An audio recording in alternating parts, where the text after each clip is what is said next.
apa sih cara yang bisa kita lakukan agar umat Islam ini kembali bersatu, umat Islam ini kembali kepada jalan Allah dan Rasulnya. Kita misalnya berbeda karena kunut, tapi disatukan oleh tambang. Oleh tambang. Malu juga gitu. La Islam, la jamaah, la jamaah, la imarah, la to'ah. Nah, faktanya di Indonesia ini itu semua la.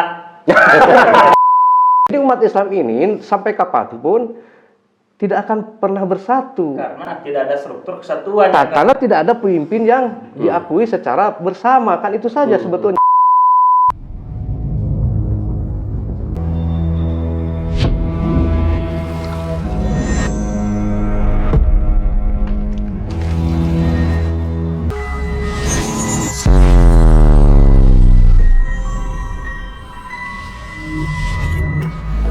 Apa sih cara yang bisa kita lakukan agar umat Islam ini kembali bersatu, umat Islam ini kembali kepada jalan Allah dan Rasulnya dalam upaya untuk mewujudkan negara Islam nih, Kang.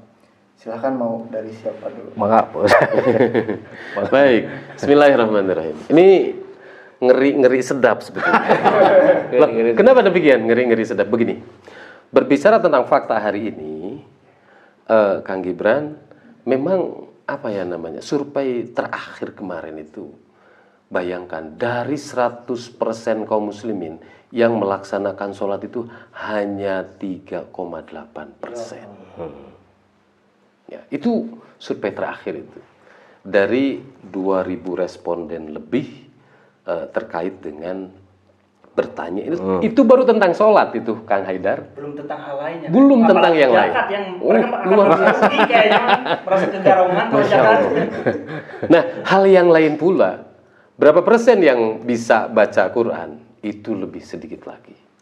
Ya, yang baru, yang apa sih namanya, yang baru bisa atau bisa membaca Quran saja baru sekitar 40,8 sekian persen. Ini yang bermayoritas penduduk muslim, Kang Gibran. Apalagi yang minoritas ya. Yang minoritas.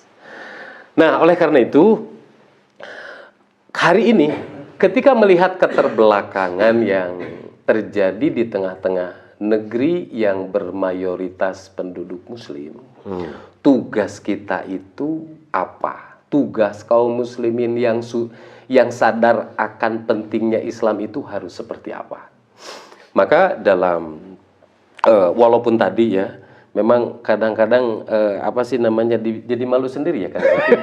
Kita misalnya berbeda karena kunut, tapi disatukan oleh tambang. Oleh tambang. Malu juga gitu ya terkait dengan itu. Tetapi kalau kita perhatikan emang iya juga itu memang terjadi seperti itu.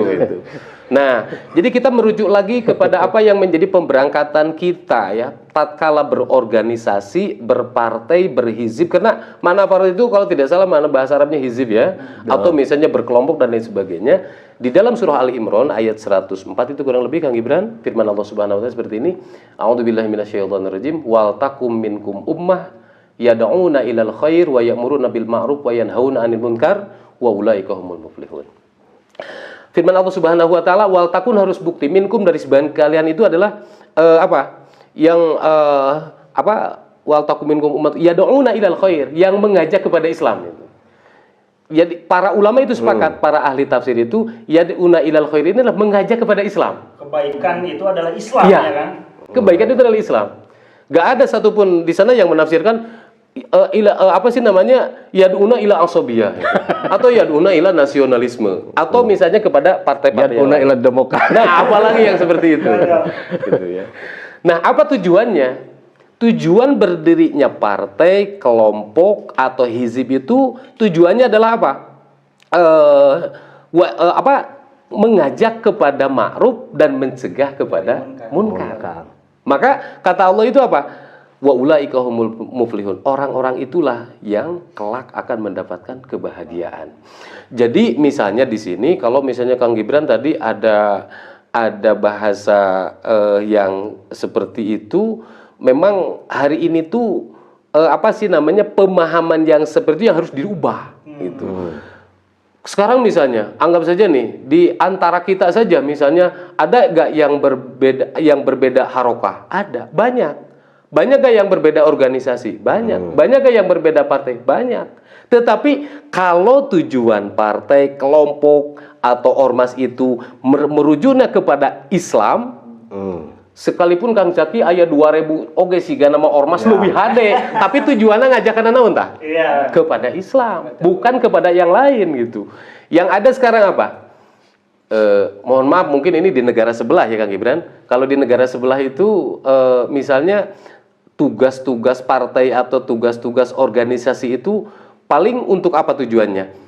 Misalnya contoh ini mah barangkali ada, misalnya mengajaknya kepada ausobia, pokoknya mah kelompok saya yang paling nomor satu, kelompok saya yang paling baik itu dan lain sebagainya. Sebenarnya tujuan partai itu bukan itu, tapi ya. Kalau misalnya kita di Indonesia, ini Indonesia ya Kang Haidar, kita mengenal siapa? Kita mengenal misalnya kalau pendiri Persatuan itu ada Hasan ya, pendiri Muhammadiyah ada siapa? Syekh Ahmad Dahlan, ada pendiri NU juga siapa? Hasyim Asy'ari. Tujuannya itu satu. Yang saya baca itu adalah apa? Kalau misalnya salah satunya saya bacakan makalah Syekh Ahmad Dahlan itu apa? La islama illa bil jamaah, wala jama'ata illa bil imarah, wala imarata illa bidaulah. Coba bahasa itu gaya nggak, Kang Gibran? Luar biasa. Tidak ada Islam kecuali hanya dengan jamaah. Tidak akan pernah ada jamaah kalau tidak ada itu.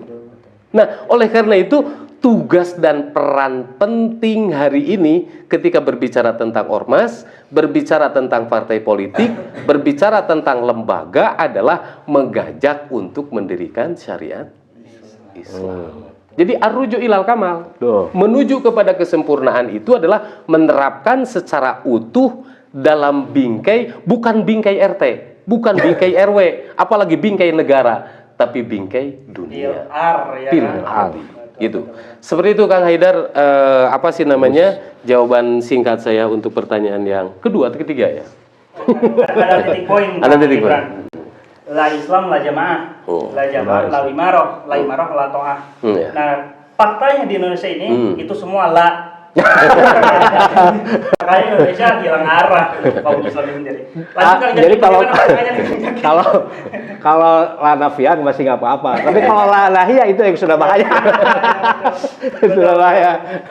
Ya, jadi tadi meneruskan apa yang disampaikan oleh Ustaz. Yang pertama kita harus mengerti dulu konsep persatuan itu apa gitu kan.